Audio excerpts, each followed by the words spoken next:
दृश्यते अत्र येनाक्षरसमाम्नायमधिगम्य महेश्वरात् कृत्स्नं व्याकरणं प्रोक्तं तस्मै पाणिनये नमः। वाक्यकारं वररुचिं भाष्यकारं पतञ्जलिं पाणिनिं सूत्रकारं च प्रणतोऽस्मि मुनित्रयं नमस्कृत्य तदुक्तिः परिभाव्य च वैयाकरणसिद्धान्तकौमुदीयं विरच्यते।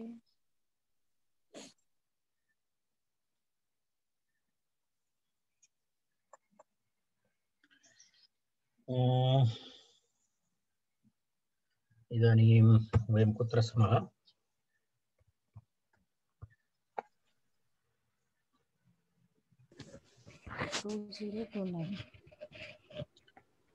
सूत्रसंख्या अव्यय सर्वनाम्ना मगच् प्राक्तेः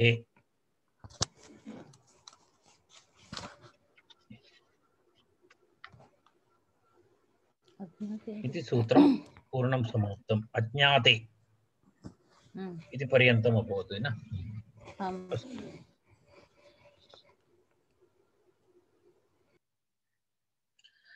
तथा इदानीम् अग्रिमं सूत्रं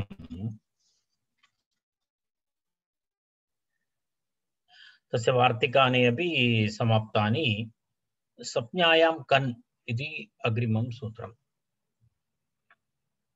संज्ञायां कन् इति कुत्सिते इति सूत्रम् अस्ति। कुत्सिते इति सूत्रम्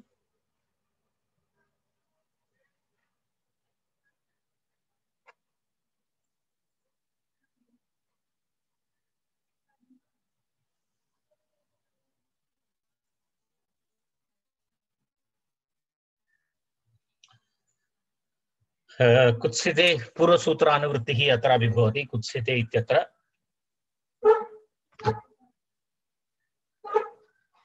कुत्सिते इत्यत्र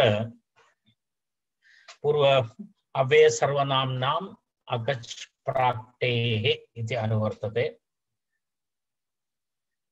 अव्यय सर्वनाम्नाम् अगच् प्राक्तेः इति अनुवर्तते। प्रागिवाक्कः इति कप्रत्ययोऽपि अत्र भवति। प्रागिवाक्कः इति सोऽपि अनुवर्तते। तिङः इति अनुवर्तते। तद्धिताः ज्ञाप्रातिपदिकात् प्रत्ययः परश्च इति अधिकाराः। कुत्सिते अर्थे येन धर्मेण कुत्स्यते वस्तु तद्धर्मयुक्तार्थाभिधायिनः प्रातिपदिकात् स्वार्थे प्रत्ययः स्यात्। कः प्रत्ययः स्यात्? तत्र अनेन सूत्रेण यथा विहित प्रत्ययाः भवन्ति। यथा अव्ययानि भवन्ति अथवा सर्वनाम शब्दाः भवन्ति चेत् अकच् प्रत्ययः भवति, अन्यथा कप् प्रत्ययः भवति इति तत्र एवं नियमः। तथा चिन्तनीयः, तदा अस्माभिः ज्ञातव्यम् इत्यर्थः। तदेव यथा विहित प्रत्ययाः भवन्ति इति उक्तम्। कस्मिन् अर्थे? कुत्सिते अर्थे। कुत्सिते अर्थे येन धर्मेण कुत्स्यते, केनापि कारणेन तद् कुत्स्यते वस्तु तद्धर्मयुक्तार्थाभिधायिनः प्रातिपदिकात् स्वार्थे प्रत्ययः स्यात् इत्यर्थः। अव्यय सर्वनाम्नां तु टेः प्रागगच् कान्तस्य अव्ययस्य दकारस्य च अन्तादेशः, दकारः च अन्तादेशः इति बोध्यम्। तिङश्चेत्यपि अनुवर्तते, तिङश्चेति इत्यपि अनुवर्तते इति मनोरमा अस्ति। मनोरमायाः अहं पठन् आसम्।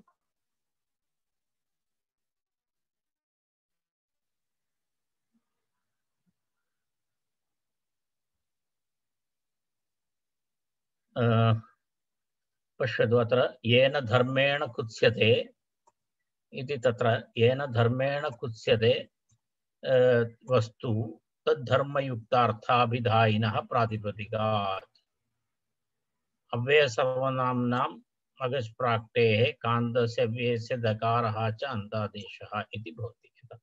एतावत् अस्ति। तर्हि तत्र कुत्सिते अर्थे इति सामान्यतः कुत्सिते अर्थे कुत्सिते अर्थे किं भवति इति कुत्सिते अर्थे वर्तमानात् किं प्रातिपदिकात् तिङन्तात् च स्वार्थे यथा विहित प्रत्ययाः भवन्ति इति तत्र सामान्यं तावदेव अर्थः वक्तव्यः एतदस्ति पश्यतु तत्र उदाहरणास्थितोपि स्पष्टं भवति कुत्सिते अर्थे कुत्सितः अश्वः अश्वकः इति प्रयोगः कुत्सितः अश्वः इत्युक्ते यः अश्वः योग्यः नास्ति यः उत्साही नास्ति अश्वः अलसः अस्ति तादृशः अश्वः अश्वस्य उत्साहः आवश्यकः यदि अश्वः उत्साही नास्ति तद् न धावति तादृशः अस्ति चेत् कुत्सितः अश्वः इति उच्यते तर्हि अश्वशब्दात् कप्रत्ययः भवति एव प्रागिवात् कः इति कप्रत्ययः भवति कप्रत्ययः भवति चेत् अश्वक इति रूपं भवति अश्वक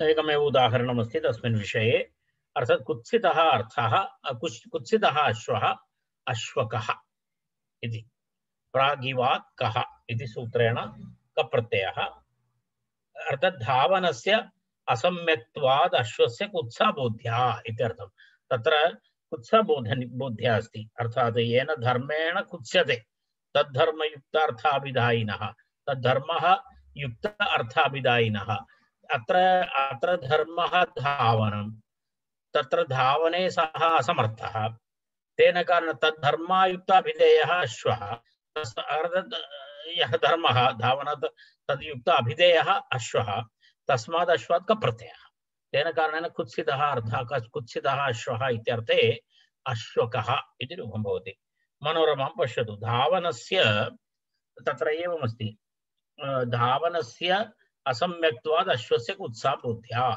इति सर्वनाम अव्ययात् तिङन्तादीनि पूर्ववत् उदाहरण्यानि तत्र किमपि इदानीम् अत्र सद्यस्थितौ उदाहरणानि दत्तानि सन्ति वयम् अग्रे गच्छामः संज्ञायां कन् इति अग्रिमं सूत्रं संज्ञायां कन् इति सूत्रं संज्ञायां कन् इति सूत्रे कन् प्रत्यय विधायकं सूत्रं प्रागिवात् इति अनुवर्तते कुत्सिते इति अनुवर्तते तद्धितः ज्ञाप्रातिपदिकादिति सर्वं भवति संज्ञा गम्यते चेत् यत्र कस्यापि नाम संज्ञा गम्यते चेत् संज्ञार्थे गम्यते चेत् कुत्सिते कन् स्यात् तदन्तेन चेत् संज्ञा गम्यते अर्थात् तत्र किमस्ति कुत्सिते इति अनुवर्तते इति उक्तं तत्र एवमस्ति कुत्सितविषयः एव अस्ति समुदायात्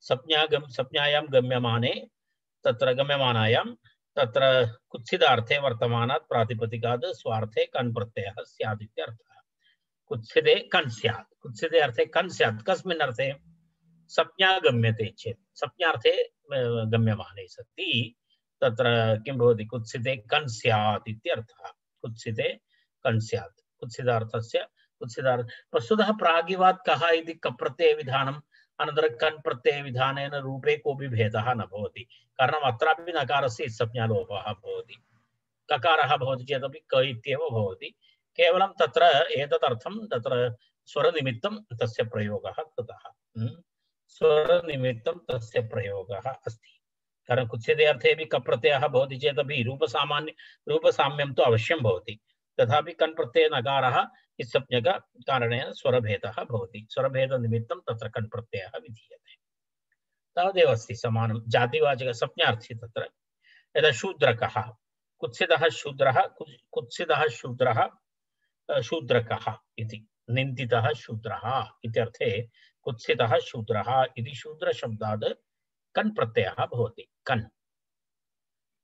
प्रत्ययः भवति शूद्रक राधकः इति अपरम् उदाहरणं राधकः इति राधः राधः नाम निन्दितः राधः, राधः नाम सारथि, राधः सारथि। यदा वयं जानीमः राधेयः इति प्रयोगः अस्ति कर्णस्य, कर्णस्य सूतपुत्रः इत्यर्थे राधेयः इत्युच्यते। राधा तत्र राधस्य अपत्यं पुमान् इत्यर्थे राधेयः इति प्रयोगः भवति। तत्र राधः इति अस्ति, निन्दितः राधः, उत्तमः अयोग्यः, अयोग्यः सारथी इत्यर्थे, अयोग्यः सारथी इत्यर्थे तत्र किं भवति, अयोग्यः सारथी इत्यर्थे राधकः इति प्रयोगः। राधशब्दात् कन् प्रत्ययः भवति, राधशब्दात् कन् प्रत्ययः भवति चेत् तत्र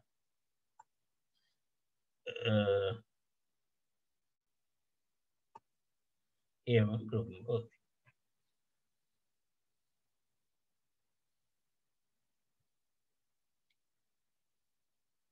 अनन्तरम्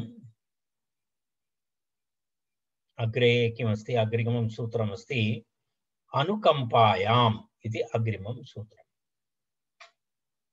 अनुकम्पायाम् इति लघु लघु सूत्राणि भवन्ति। स्वरार्थं वचनम् इति तत्र अस्ति, स्वरार्थं वचनम् इति अहम् उक्तवान्। स्वरार्थं विशिष्टं किमर्थं नवीनं सूत्रं, वचनं किमर्थम्, अर्थात् एतत् सूत्रम् एतं सूत्रम् इदं सूत्रं किमर्थं, कारणं तत्र भेदः तु नास्ति एव, रूपसाम्यं तु समानमेव अस्ति। कप्रत्ययः भवति चेदपि कन् प्रत्ययः भवति चेदपि रूपसाम्यं तु अस्ति एव। तर्हि विशेषतया सूत्रं किमर्थम् इति प्रश्नः। तस्य उत्तरमस्ति स्वरार्थं वचनं, स्वरार्थं वचनम् इति दत्तम्। इत्युक्ते स्वरनियमनार्थं तत्र नकारः इति भवति चेत् तस्य लाभः भवति। अनुकम्पायाम् इति अग्रिमं सूत्रम्। अनुकम्पायाम्, अनुकम्पायाम् इत्यत्र अनुकम्पायां गम्यमानायां तिङः इति अनुवर्तते। तद्धिताः ज्ञाप्रातिपदिकात् प्रत्ययः इत्यादिकम् अनुवर्तते। अनुकम्पायुक्तार्थाभिधायिनः स्वार्थे कप्रत्ययः स्यात् इति सूत्रार्थः। तत्र अनुकम्पायुक्तार्थाभिधायिनः तस्मात् अनुकम्पां दर्शयति। अनुकम्पा इति दया इत्यादि अर्थः, अनुकम्पायुक्तात् इत्यर्थः। तत्र अनुकम्पायुक्तार्थाभिधायिनः स्वार्थे दया, अनुकम्पा दया, अर्थात् यस्य उपरि दया भवति तद् दर्शयितुं यदा तादृशशब्दः, तस्मात् स्वार्थे कन् प्रत्ययः स्यात् इत्यर्थः।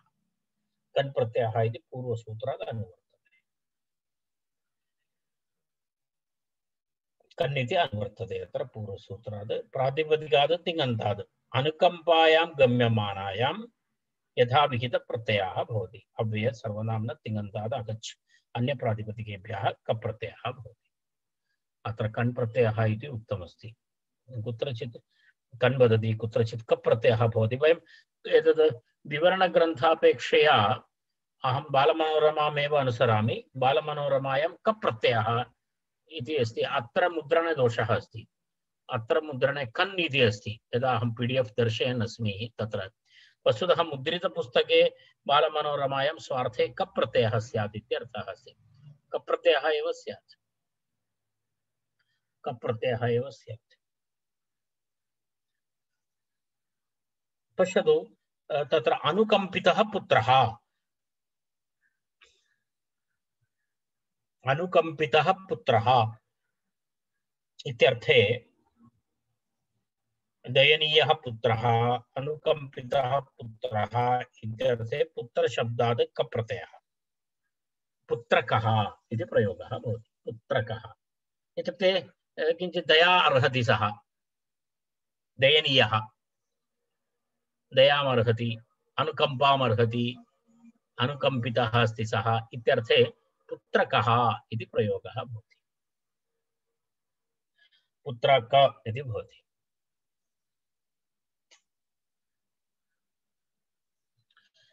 तदनन्तरं पुनः नीतौ च तद्युक्तात् इति अग्रिमं सूत्रम्। नीतौ च तद्युक्तात् इति। नीतौ च तद्युक्तात्। नीति नाम सामदान भेद दंड इति नीति। अर्थात् सामादि इत्यर्थः तत्र। सामदानादिरूपा नीतिः इति अस्ति। नीतिः नाम सामदानादिरूपा। आदि शब्देन भेदः दण्डः। सामदान भेद दण्ड इति आदिना भेददण्डयोः ग्रहणम्। तद्युक्तादित्येतद् व्याचष्टे। अनुकम्पायुक्तादिति तत्र अनुवृत्तिः अस्ति। अनुकम्पायाम् इति अनुवर्तते। तिङः इति अनुवर्तते। नीति अर्थे अनुकम्पायुक्तात् स्वार्थे कन् प्रत्ययः स्यात् इत्यर्थः।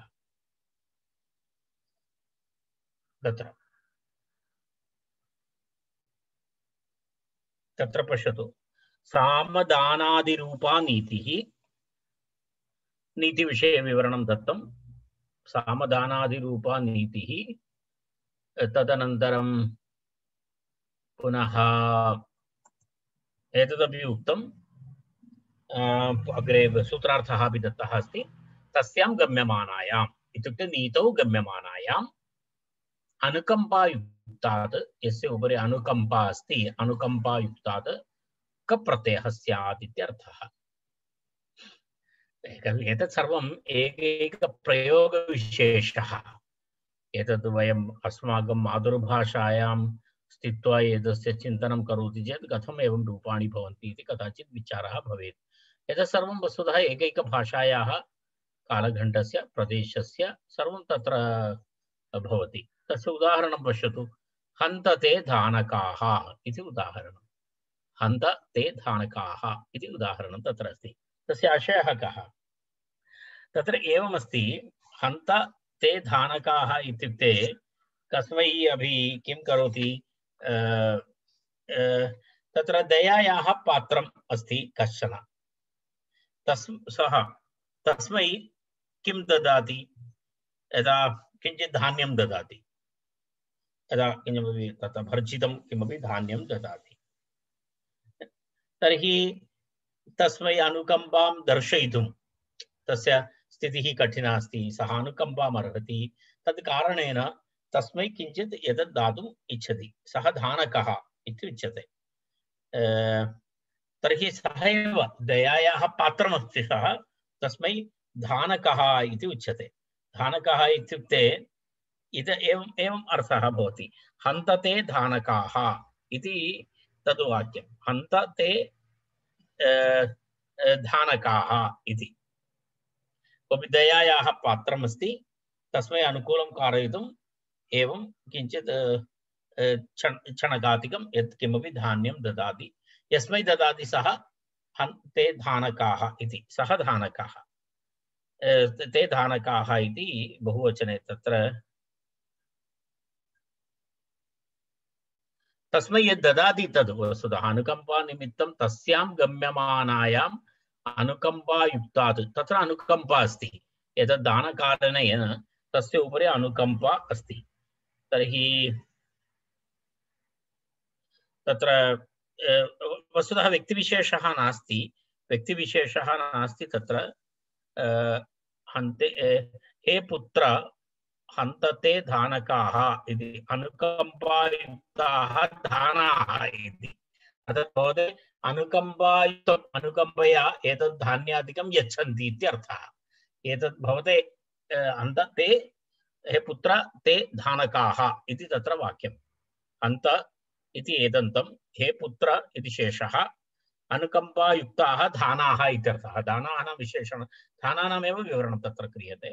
धानकाः इति प्रयोगः। अर्थात् सः दरिद्रः स्यात्, बहु अनुकम्पा इच्छति तस्य उपरि, अथवा सः किञ्चित् कष्टे स्यात्, तम् अनुकूलयितुं प्रयत्नः स्यात्।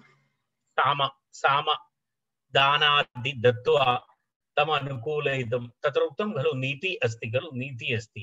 नीति नाम सामदानं। यदा किमपि दानं दत्त्वा तम् अनुकूलयितुम् इच्छति, तर्हि यत् दानरूपेण तत्र ददाति तद् वस्तुतः दानं तत्र धानकाः इति प्रयोगः भवति धान्यं ददाति धानः नाम भर्जितधान्यम् इत्यर्थः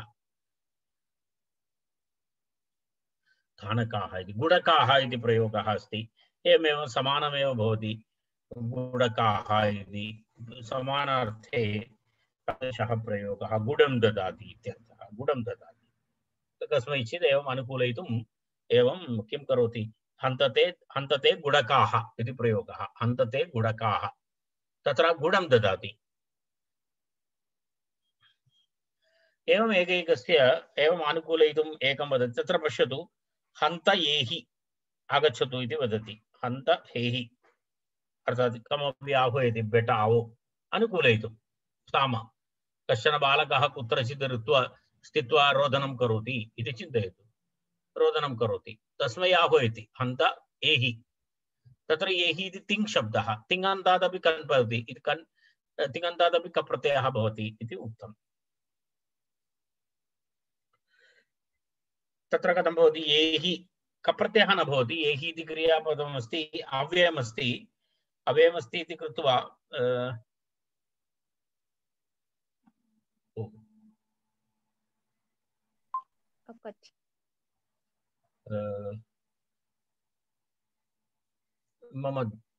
मम ध्वनिः श्रूयते वा मम अत्र विद्युत् गता अस्ति एकनिमेषः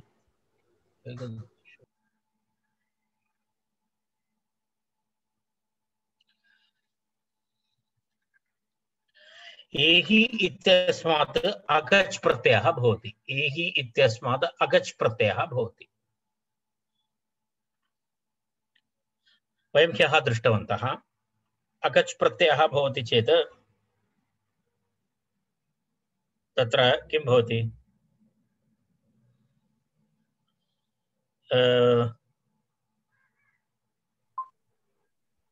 किं रूपं भवति तत्र उदाहरणम् एकनिमेषः पुस्तके किमस्ति एहकि रैट् रैट् तर्हि कथं भवति एहि इति शब्दः एहि इति शब्दे तिङ् एहि इत्यस्मात् अकच् प्रत्ययः कथं भवति अन्तिम टेः पूर्वं भवति टेः पूर्वं अव्यय सर्वनाम्नाम् अकच् प्राक् टेः तर्हि तत्र एहि पूर्वम् अक् भवति इकारात् पूर्वम् अक् भवति एह अक् इ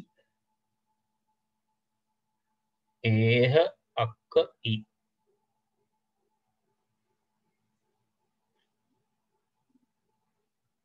आगच्छतु इति क्रियापद तिङ् उदाहरणमस्ति तत् उदाहरणद्वयमस्ति तत्र एहकि इति भवति अपरम् उदाहरणं दत्तमस्ति अद्धकि इति उदाहरणमस्ति अद्धकि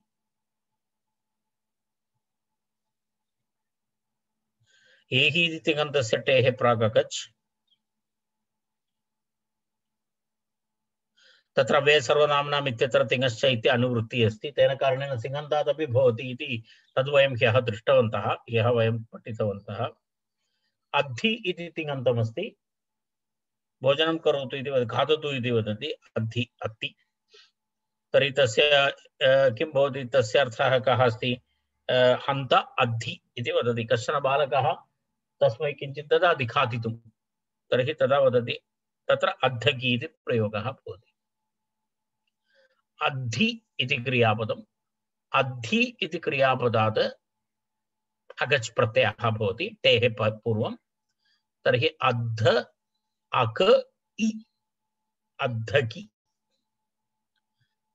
अद्धि इति भवति खलु अद्धि तर्हि टी अस्ति इ अव्यय सर्वनाम्नाम् अगच् प्राक् टेः टेः पूर्वं भवति तर्हि इकारात् पूर्वम् अक् भवति तर्हि अद्ध अक इ अद्धकि इति रूपं भवति अद्धकि हन्त अद्धकि इति तत्र कमपि अनुकम्पा निमित्तं भोजनं कर्तुं तत्र निमन्त्रणं करोति इत्यर्थः आगच्छतु भोजनं करोतु इत्यर्थे हद्धकि इति प्रयोगः तदेव अहमुक्तवान् सर्वं विशिष्टप्रयोगाः एतत् सर्वम् एकैकभाषायाः व्यावहारिकप्रयोगाः भवन्ति व्यावहारिकाः प्रयोगाः व्यवहारे नास्ति इति कृत्वा अस्माकम् एतत् सर्वं नवीनमिव भासते अथवा एतद् एतादृशशब्दानां डैजेशन् इति किञ्चित् कष्टं भवति कारणम् अस्माकम् अभ्यासे नास्ति मुखे नास्ति भाषा तेन कारणेन करणीयमस्ति तत् अस्तु पूर्वेण अनुकम्प्यमानात् प्रत्ययः अनेन तु परम्परा सम्बन्धेभिः विशेषः तत्र पूर्वेण पूर्वसूत्रात् अनुकम्पायुक्त वत्सादि शब्देभ्यः एतेषां प्रत्ययानां विधानं कृतमस्ति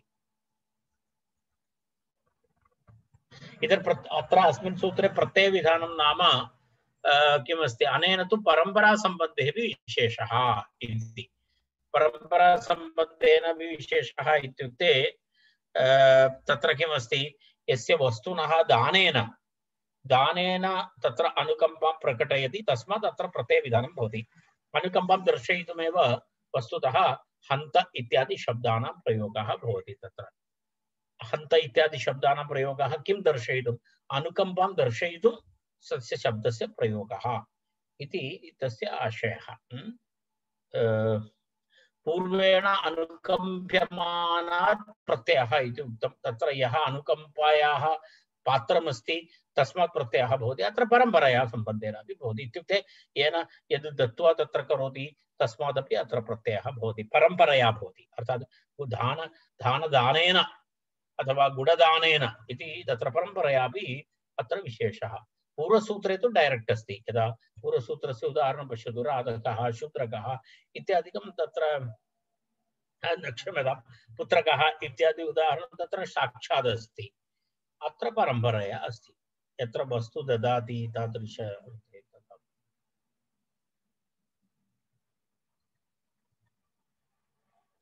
हन्तहर्षे अनुकम्पायाम् हन्तशब्दः सामान्यतः अनुकम्पायाम् इत्यमरः हन्त इति एदन्तं हे पुत्र इति शेषः अनुकम्पायुक्ता धाना इत्यर्थः धाना शब्दात् कप्रत्यये एहि इति तिङन्तस्य तत् सर्वम् इदानीं मया पठितं तत्र नवीनं किमपि नास्ति अद्येति तिङन्तस्य प्रागगच्छ अनुकम्पायाः तद्विषयत्वात् परम्परा सम्बन्धेन इति पुत्रः साक्षात् अनुकम्प्यः तद्वारा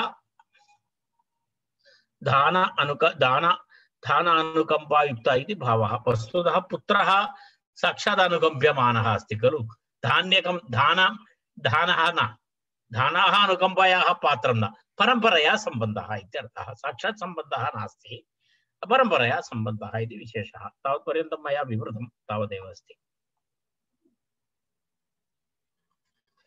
बहुवचः मनुष्य नाम्नष्ठच् वा इति अग्रिमं सूत्रम् बहुवचः मनुष्य नाम्नष्ठच् वा इति अग्रिमं सूत्रम् बहुवचः मनुष्य नाम्नष्ठच् वा इति तत्र बहुवचः मनुष्य नाम्ना ठच् वा इति पदच्छेदः नीतौ तद्युक्तात् इति अनुवर्तते अनुकम्पायाम् इति अनुवर्तते तदेव तत्र उक्तं पूर्वसूत्रद्वय विषये इति पूर्वसूत्रद्वय विषये इदं सूत्रं सूत्रद्वय विषयः नाम नीतौ तद्युक्तात् इति एकं सूत्रम् अनुकम्पायाम् इति अपरं सूत्रम् इति सूत्रद्वयं तस्मिन् विषये अग्रिमः नियमः तदनुसारं तत्र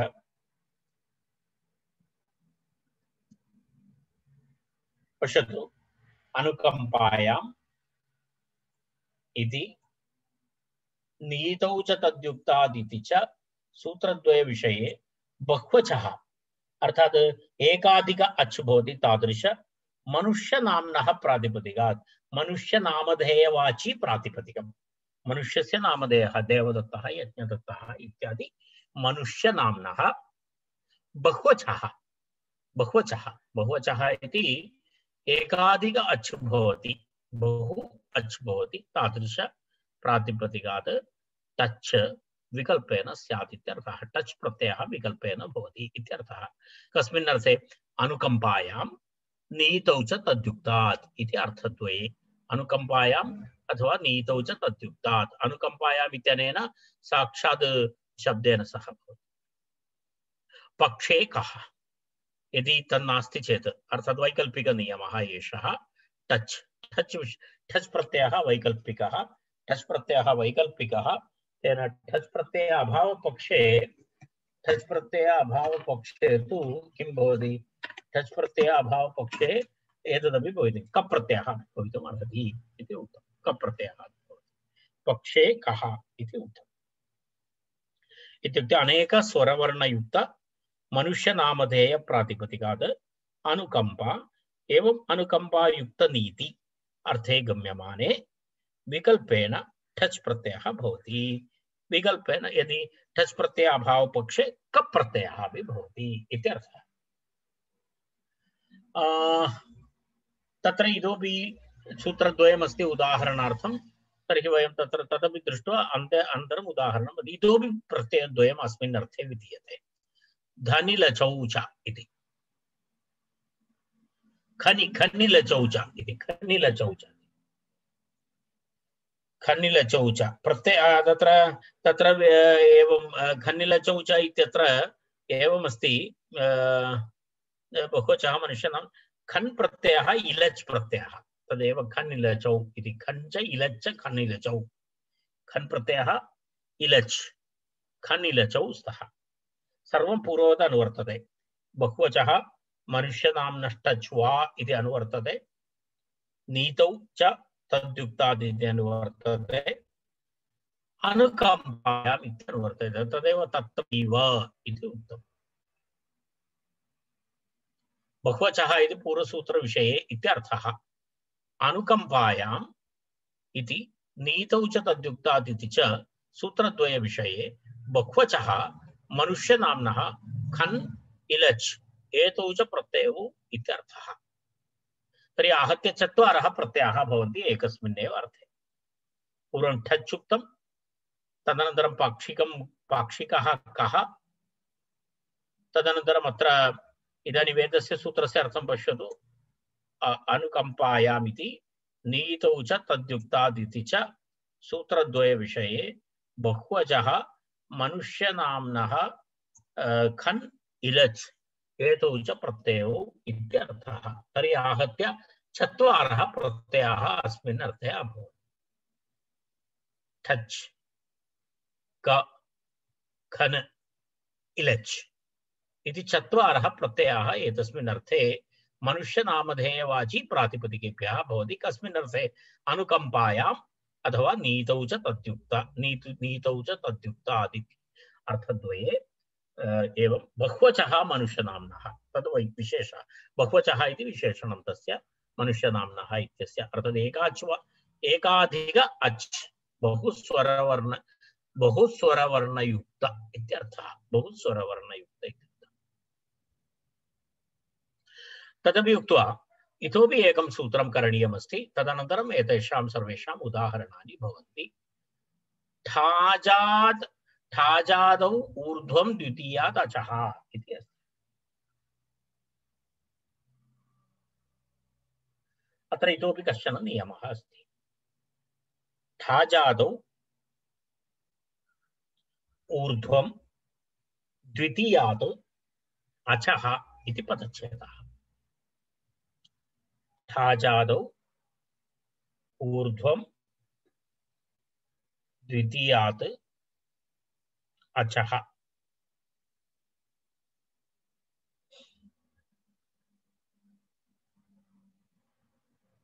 लोपः इति अनुवर्तते। तदनन्तरं तद्धिताः ज्ञाप्रातिपदिकात् इत्यादिकं यथा पूर्वम् अत्र भवति।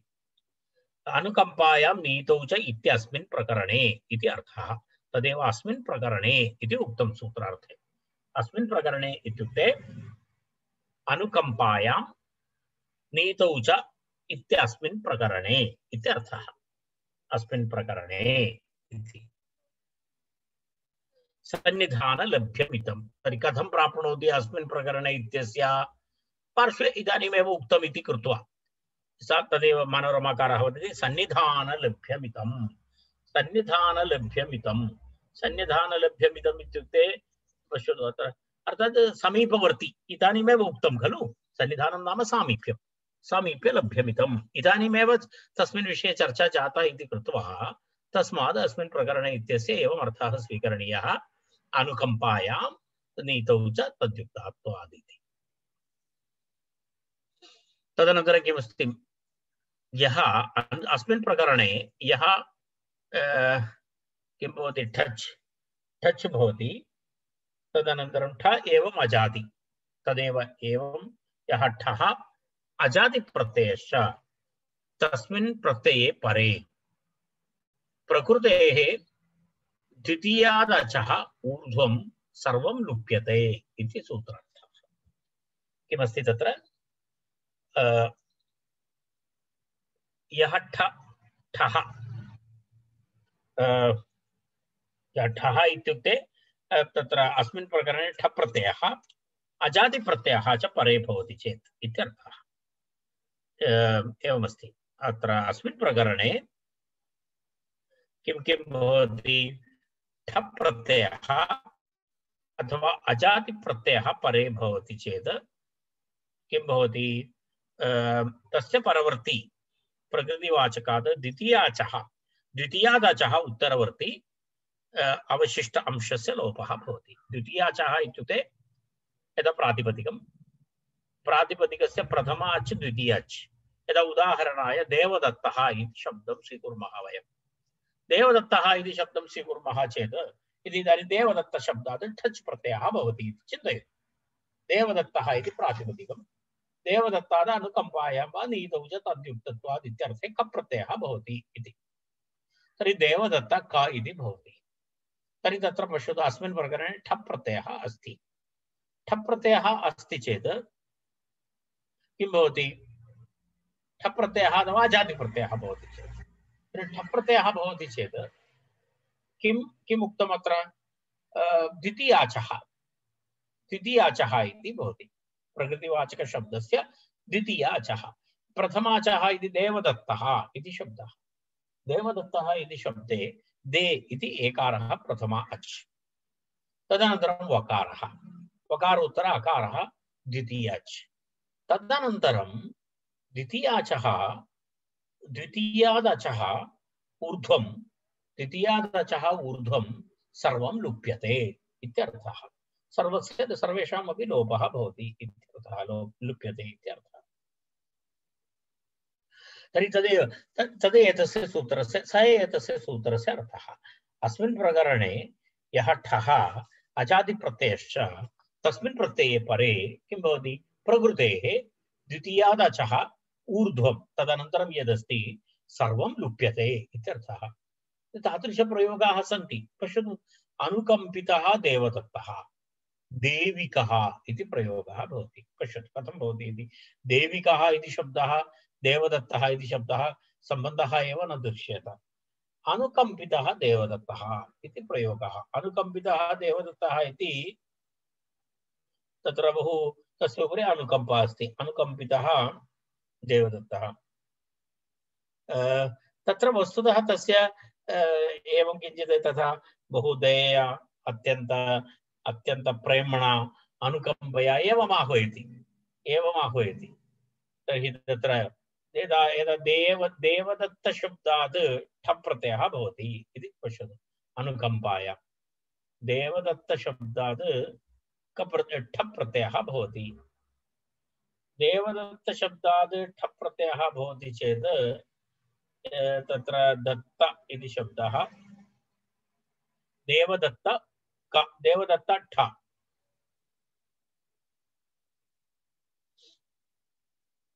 देवदत्त ठ इति भवति चेत् ठ प्रत्ययस्य स्थाने इक आदेशः भवति। ठ प्रत्ययस्य स्थाने इक आदेशः भवति। इक आदेशः भवति चेत् देवदत्त इक ठ प्रत्यये सति यदा ढाजादौ ऊर्ध्वं द्वितीयादचः इति सूत्रेण द्वितीयाचः अग्रे यस्य लोपः भवति तर्हि किं भवति पुनः देव इक देव इक देव इक इति स्थिते तत्र पुनः यस्य इति चेति अकारस्य लोपः भवति। देव इक देविका इति रूपं भवति। प्रेम्णा अनुकम्पायां कोऽपि आह्वयति वदति देविकः इति ग्रामेषु व्यवहारः भवति। एतादृशव्यवहाराः ग्रामेषु भवन्ति। भिन्न भिन्न अर्थे प्रयोगाः भवन्ति। तर्हि एतदेकम् उदाहरणम् अस्ति। देविकः इति उदाहरणम्।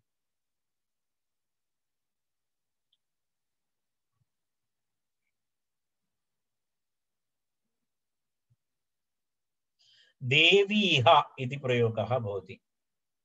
देवीह देवदत्त शब्दः खन् प्रत्ययः खन् लचौ इति सूत्रेण खन् प्रत्ययः खन् प्रत्ययस्य इ आदेशः देवदत्त इय एवमेव दत्त शब्दस्य लोपः देव इय देवीय इति रूपं भवति यदा खन् प्रत्ययान्त शब्दः। इलच् एतद्वयम् अजादि प्रत्ययस्य इलच्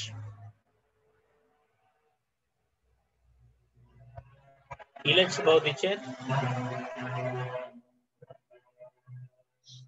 इलच् भवति चेदपि एवमेवं देवदत्त शब्दात् इलच् प्रत्ययः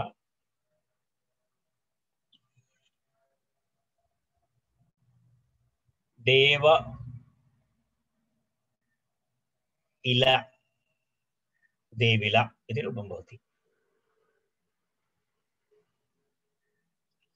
कप् प्रत्ययः भवति चेत् एतद्वयमपि नास्ति, तत्र ठप् प्रत्ययोपि नास्ति, अजादि प्रत्ययः अपि नास्ति। कप् प्रत्ययः भवति चेत् देवदत्तक इति रूपं भवति।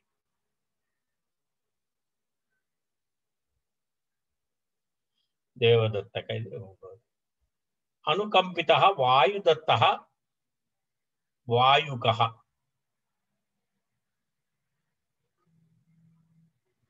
वायुदत्तात् ठच् प्रत्ययः भवति।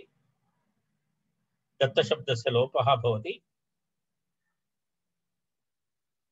तत्र उकारः भवति इति कृत्वा इसुसुक्कात् कः इति कप् प्रत्ययः भवति।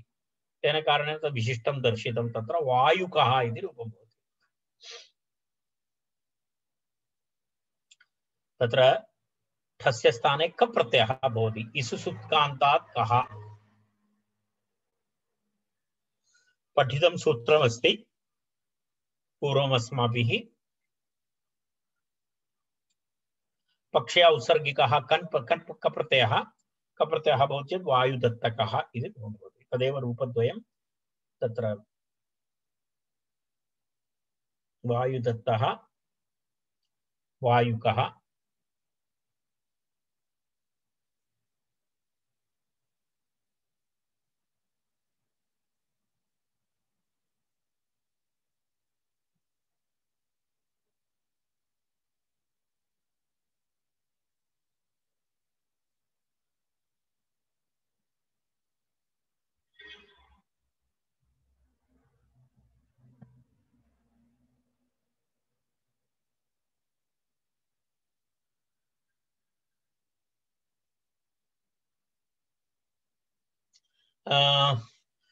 तत्र एकः विषयः अस्ति। पश्यतु ठप् प्रत्ययस्य ग्रहणं करोति चेत् वस्तुतः ठ इत्यस्य करणस्य आवश्यकता नास्ति। अजादि प्रत्ययः परे इति वदति चेदपि एतत् कार्यं सिद्ध्यति। किमर्थम् इत्युक्ते ठप् प्रत्ययस्य विधानं करोति चेदपि किं भवति, तस्य स्थाने कः इक ठस्य कः इति इक आदेशः भवति। इक आदेशः भवति। तर्हि तेन किं भवति, यदा देविकः इत्यत्र किं भवति, ठच् प्रत्ययः भवति चेदपि ठस्य स्थाने इकादेशः भवति। इकादेशः भवति चेत् अजादि भवति। अजादि भवति इति कारणेन तत्र दत्त इति अंशस्य लोपः अजादि इत्यनेन भागेण एव भवति। ठाजादौ इति वक्तव्यं नास्ति। अजादि प्रत्यये परे इति वदति चेदपि तत् कार्यं सिद्ध्यति, कारणं ठस्य स्थाने इक आदेशः भवति। इक आदेशः भवति चेत् तत्र किं भवति? इक आदेशः भवति चेत् तद् वस्तुतः अजादि अभवत् खलु, अजादि भवति खलु, इक इति अजादि अस्ति, इकारः अस्ति। तर्हि तेनैव अजादौ ऊर्ध्वम् अजादा ऊर्ध्वम् इति वदति चेदपि पर्याप्तमस्ति। तर्हि ठग्ग्रहणस्य वस्तुतः तत्र कः आवश्यकता अस्ति इति विषये तत्र वक्ति ठग्ग्रहणम् उकः द्वितीयत्वे कविधानार्थम् इति अस्ति। उकः इति तस्य किमर्थम् इत्युक्ते यदा वायुकः पितृकः इत्यादि स्थानेषु उगन्तशब्दः भवति, तत्र उगन्तशब्दः भवति, उ र ऋ इत्यादि उगन्तशब्दः भवति। तत्र इसुसुत्कान्तात् कः इति सूत्रस्य ठप् प्रत्ययस्य स्थाने क आदेशः भवितव्यम् अस्ति। तदर्थम् एतद् आवश्यकम् अस्ति। कारण इसुसुत्कान्तात् कः इति सूत्रस्य निमित्तं ठप् प्रत्ययः भवति। यदि ठप् प्रत्ययः न भवति तर्हि अत्र एतेषु स्थानेषु तत्र किं न भवति, तत्र इसुसुत्कान्तात् कः इति कप् प्रत्ययः न भवति। तदर्थं तत्र ठग् ग्रहणं कृतं। ठग् ग्रहणेन किं भवति, इसुसुत्कान्तात् कः इति सूत्रेण तत्र ठ इत्यस्य स्थाने कप् प्रत्ययः भवति। यदि ठप् प्रत्ययं न कृत्वा केवलं वयम् अजाति प्रत्ययम् इति वयं वदामः तर्हि तेन एतत् कार्यं न सिद्ध्यति। तदर्थं तत्र विशेषतया ठप् प्रत्ययः तत्र विशेषतया उक्तः। यत्र ठप् प्रत्यय निर्देशः भवति तत्रैव वस्तुतः एतद् भवति। ठस्य स्थाने क आदेशः भवति, तदर्थं तत्र विशेष उपयोगिता इति। तस्मात् वायुदत्तस्य द्वितीयाचः अनन्तरं दत्त इत्यंशस्य लोपः भवति। तदर्थमेव तत्र ठग्ग्रहणम् उकः द्वितीयत्वे कविधानार्थम् इत्यर्थः। वायुकः पितृकः इति तत्र तस्य अस्मिन् विषये कानिचन वार्तिकानि सन्ति, तस्मिन् विषये वयं पश्यामः। चतुर्थात् अचः ऊर्ध्वस्य लोपो वाच्यः इति। चतुर्थात् अचः ऊर्ध्वस्य लोपो वाच्यः सन्दर्भः एषः एव सन्दर्भः। अस्मिन् सन्दर्भे किं वदति, तत्र चतुर्थात् अचः ऊर्ध्वं, चतुर्थः अच्, चतुर्थः स्वरः, तस्मात् परवर्ती भागस्य लोपः भवति। चतुर्थात् अचः ऊर्ध्वस्य लोपः वाच्यः इति अस्ति। कस्य? चतुर्थात् अचः इति तत्र मनोरमायां किमपि दत्तमस्ति वा?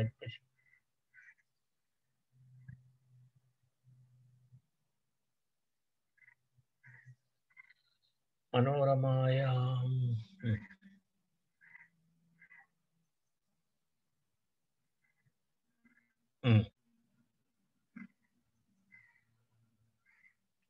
चतुर्थात् अचः ऊर्ध्वस्य लोपः वाच्यः इति बृहस्पतिकः इति तत्र एवमस्ति। भाष्ये पठितम् अस्ति एतत्। तत्र भाष्ये पठित एकं वाक्यमस्ति, चतुर्थात् तत्रापि किञ्चित् चतुर्थात् अनजादौ वा लोपः पूर्वपदस्य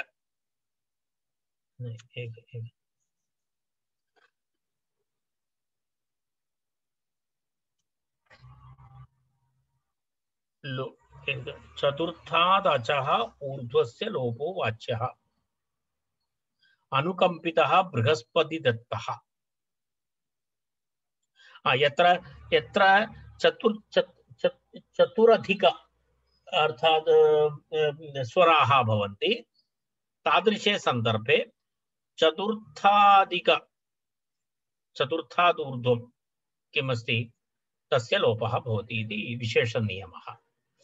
यदा तत्र बृहस्पतिदत्तः इति एकस्य नाम, बृहस्पतिदत्तः इति शब्दे षड् स्वराः सन्ति। बृहस्पतिदत्तः इति बृहस्पतिदत्त इति षड् स्वराः भवन्ति। तादृशसन्दर्भे चतुर्थादचः ऊर्ध्वस्य लोपः वाच्यः। चतुर्थादचः उपरि अनुकंपितः बृहस्पतिदत्तः। तर्हि चतुर्थ इति बृहस्पति इत्यस्य ईकारः चतुर्थः अच्। बृहस्पति दत्त इति अस्ति खलु। बृहस्पति दत्त इत्युक्ते बृ 1 ह 2 स्प 3 ति इति चतुर्थः। तस्मात् तत ऊर्ध्वस्य लोपः भवति इत्युक्ते दत्त इत्यस्य लोपः भवति। बृहस्पति इति शिष्यते। तर्हि बृहस्पति शब्दात् क प्रत्ययः भवति चेत् बृहस्पतिका इति रूपं भवति। बृहस्पतिका इति भवति। इति प्रथमवार्तिकस्य आशयः। प्रथमवार्तिकस्य एषः अर्थः अस्ति।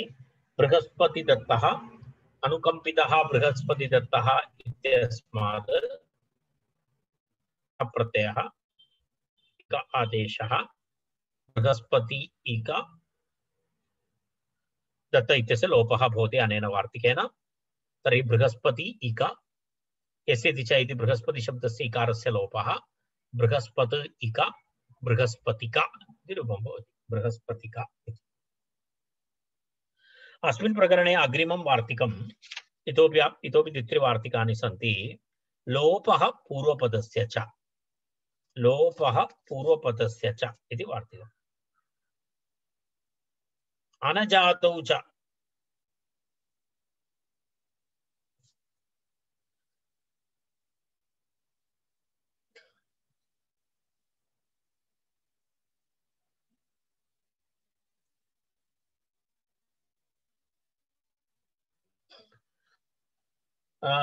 अनजातौ च विभाषा लोपो वक्तव्यः इति तत्र योजनीयम्।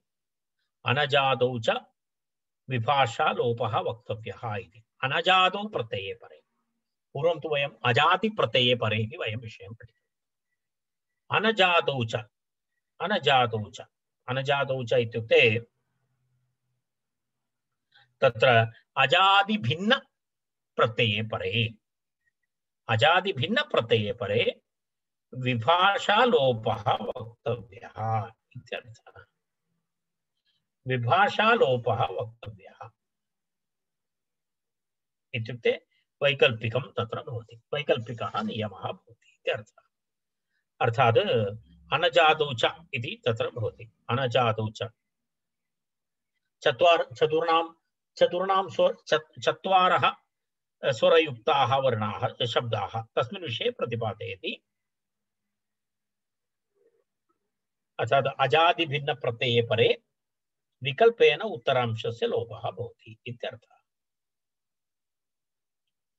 विकल्पेन लोपः भवति इति वार्तिकम्। यदा वयं दृष्टवन्तः देवदत्तकः इति रूपं दृष्टवन्तः। तत्र कप् प्रत्ययः भवति। कप् प्रत्ययः भवति चेत् वयं सूत्राधारेण एकं रूपं कृतवन्तः देवदत्तकः इति। किमर्थं? सः प्रत्ययः अजादि नास्ति, कप् प्रत्ययः अस्ति, अर्थात् हलादि अस्ति। तेन कारणेन वयं तत्र देवदत्तकः इति रूपं कृतवन्तः। अत्र वार्तिककारस्य मतं किमस्ति? यत्र अजादिभिन्न प्रत्ययः भवति चेत् विकल्पेन द्वितीयाद् ऊर्ध्वस्य लोपः भवति। अर्थात् देवदत्त इति शब्दः, देवदत्त शब्दात् कप् प्रत्यये भवति चेत् विकल्पेन लोपः भवति। कस्य? देव इति दत्त इति भागस्य लोपः भवति। दत्त इति भाग द्वितीयाद् ऊर्ध्वस्य लोपः भवति इति। तेन कारणेन एतदनुसारं देवदत्तकः इत्यपि रूपं भवति, देवकः इत्यपि रूपं भवति। रूपद्वयं भवति। देवदत्तकः इति पूर्वम् अस्माभिः दृष्टं कप् प्रत्यये परे। कप् प्रत्यये परे वयं दृष्टवन्तः। वार्तिककारस्य नियमानुसारम् अनजादि प्रत्यये परे, अजादि भिन्ने प्रत्यये परे, भिन्ने प्रत्यये परे किं भवति? द्वितीयाद् ऊर्ध्वस्य विकल्पेन लोपः भवति इत्यर्थः। विकल्पेन लोपः भवति इत्यर्थः। तर्हि देवशब्दः, देवदत्त इति शब्दः अनुकम्पितः देवदत्तः। तर्हि देवदत्त शब्दात् कप् प्रत्ययः अजादि नास्ति, हलादि अस्ति। तस्मात् विकल्पेन ऊर्ध्वस्य लोपः, द्वितीय ऊर्ध्वस्य। चतुरक्षर विषये अस्ति, अत्र चतुस्वर विषये अस्ति। तर्हि देव प्लस कः क देवक इति रूपं भवति। देवक इति रूपं भवति। इतोपि अग्रिमं वार्तिकमस्ति लोपः पूर्वपदस्य च। लोपः पूर्वपदस्य च इति अग्रिमं वार्तिकम्। लोपः पूर्वपदस्य च। लोपः पूर्वपदस्य इत्यस्य विवरणानुसारं पूर्वपदस्यापि लोपः कुत्रचित् भवति इत्यर्थः। यदा पूर्वपदस्य इत्युक्ते देवदत्त इत्यत्र पददेव अनन्तरं दत्त इति पदद्वयं। तत्र पूर्वपदं नाम देव इति भागः, तस्यापि लोपः कुत्रचित् भवति, विकल्पेन तत्रापि लोपः भवति इति। एतत् सर्वं भाषायाः विकासः। यदा पूर्वकाले पाणिनेः काले तथा आसीत्, वार्तिककारस्य कालपर्यन्तं पुनः तत्र एतदस्ति लोप पूर्वपदस्य च इति। तेन किं भवति? एतेषां एतेषु सर्वेषु प्रत्ययेषु परेषु खन् प्रत्ययः परे भवतु, इलच् प्रत्ययः परे वा भवतु अथवा ठच् प्रत्ययः परे वा भवतु, पूर्वशब्दस्यापि लोपः भवति इति। इत्युक्ते इदानीं पर्यन्तं वयं कथं दृष्टवन्तः? देवदत्त इत्यत्र दत्त इत्यस्य लोपं वयं दृष्टवन्तः। इदानीं विपरीतं भवति। देवदत्त इत्यस्य दत्त न देव इत्यस्य लोपः भवति, दत्त इति शिष्यते। पश्यतु एवमेवं सत्यभामा इति कस्यापि नाम अस्ति चेत् तां सत्या इत्यपि वयम् आह्वयामः, भामा इत्यपि वयम् आह्वयामः। तत् सर्वम् एकैकस्य रुचिः अस्ति, तत्र एवं किमपि नास्ति। यदा देवदत्तः इति कस्य नाम, तस्मै प्रेमणा देव इत्यपि आहूतुं शक्नोति, दत्त इत्यपि आहूतुं शक्नोति। तत्र कः नियमः अस्ति? तद् एकैकप्रदेशे एकैक सम्प्रदायः तथा अस्ति। तर्हि तत्र पश्यतु, तेन कारणेन ठच् प्रत्ययः भवति चेत् दत्तिकः इति रूपं भवति। इदानीं देवशब्दादि यदा यत् जातं तत्सर्वं दत्तशब्दात् भवति। अनेन वार्तिकेन दत्त ठ इक आदेशः भवति चेत् दत्तिका, पूर्व देव इति भागस्य लोपः भवति। खन् प्रत्ययः भवति चेत् दत्तीय इय आदेशः भवति। इलच् भवति चेत् दत्तिलः, कप् प्रत्ययः भवति चेत् दत्तकः।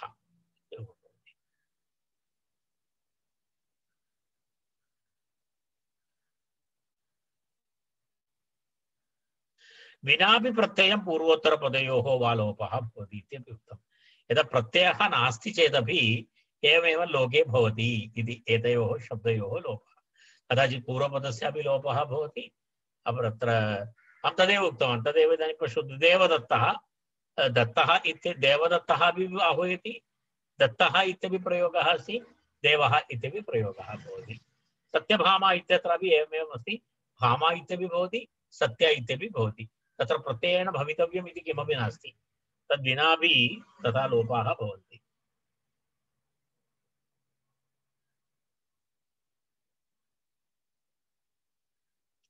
उवर्णात् ल इलस्य च इति अग्रिमं वार्तिकम्। उवर्णात् इलच् इति प्रत्ययस्य स्थाने तत्र किं भवति? उवर्णात् ल इलस्य च, ल प्रत्ययः।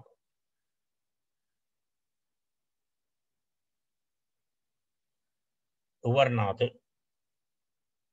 ल इलस्य च इति।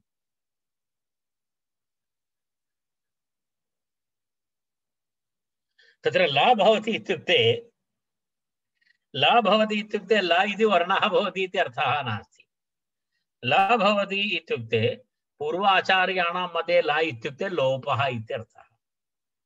इत्युक्ते इलस्य लोपः भवति इत्यर्थः। ल इत्यस्य ल इति लोपस्य पूर्वाचार्य संज्ञा इति अस्ति, मनोरमायां दत्तमस्ति।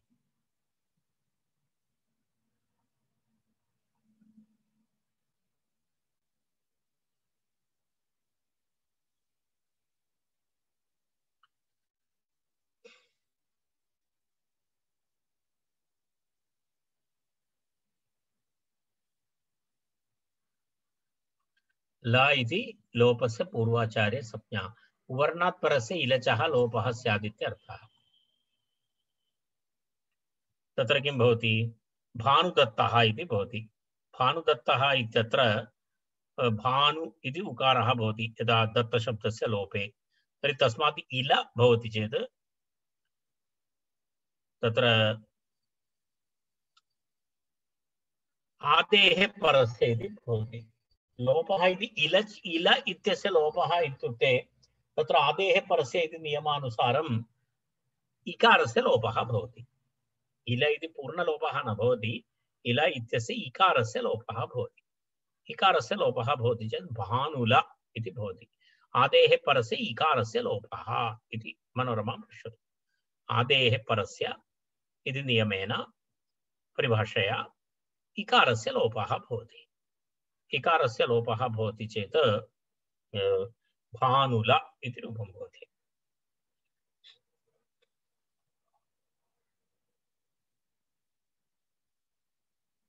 ओ, समयः बहु जातः। अस्तु, वयम् अत्र तिष्ठामः।